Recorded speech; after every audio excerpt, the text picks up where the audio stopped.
We need to bring Bill Cohan into this conversation because our contributing editor, Bill Cohan, is right here. The unavatar version, I want to point out. The unavatar version of Bill. Bill, let's start with asking you this question. So Vikram Pandit campaigns down in Washington. Citigroup wants to get out of TARP. The regulators say okay, but there had to have been some calculus in that move because Citigroup has been trying to interest institutional shareholders in the stock.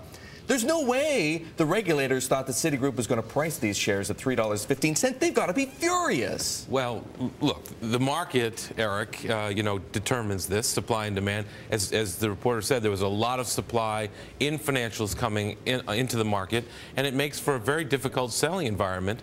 And yes, so the answer is, of course, they're furious. They wanted to get out. I think probably more disappointed, though, is Vikram and Citigroup, which wanted the government off its back. So it's a lose-lose all around, unfortunately. But what does it say about Pandit and his ability to read institutional shareholders? There's no way he thought the stock was going to be priced at $3.15. Well, look, he's not an equity capital markets guy. He was relying on people. I mean, let's be a little bit fair to him. I mean, the other day we were talking about, when he announced the TARP deal, the TARP repayment, was this good news for Vikram? This is not. That was good news. This is not such good news. And we're going to have to wait and see. I think the bigger question is where does he want to take Citigroup? How does it evolve? How does it compete in this new marketplace? I don't want to get too off the Vikram subject, but I do want to ask. I mean, on Monday the government let Wells Fargo pay back TARP money. Was that just a mistake, stupid timing?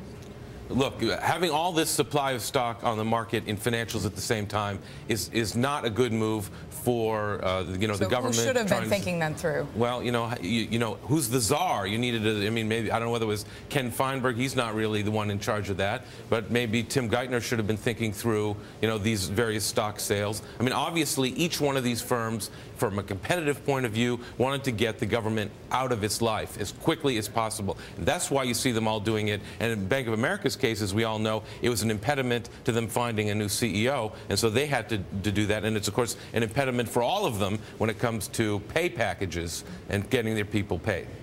Bill, you've been highly critical of the Bank of America board in this search, so we got to shift to that subject. Brian Moynihan, it's almost as if the fix was in from the beginning. He is the new CEO.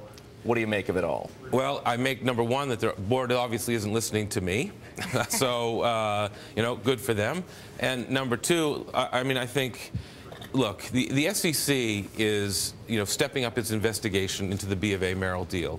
I hope the B of A board, because we know that they talked to Cuomo about, their investigation into his investigation into Greg Curl, and that may have been a decisive factor. I hope they talked to the SEC and got a sense of whether Brian Moynihan is in the crosshairs, because the worst thing would be if suddenly the SEC decides there's some issue related to the advice that Moynihan gave to the board and to Ken Lewis in terms of the B of A Merrill deal. Really quickly here, Buzzy Goodold, he was on with us a few minutes ago. He has about 2.5 million shares. He said he doesn't think the challenges ahead of Bank of America are so company-specific. He sees it as a broader economic play. Do you agree with that? Well, I agree with it in part, because nothing is more geared, if you will, to the American economy, to the world economy than Bank of America. It's our biggest bank. It's got, a foot in every door. On the other hand, there are so many integration issues. The challenge of trying to integrate a commercial bank with an investment bank is a legendary challenge, and few pull it off well. And I don't know whether Brian Moynihan's up to it, but there's a lot to be done.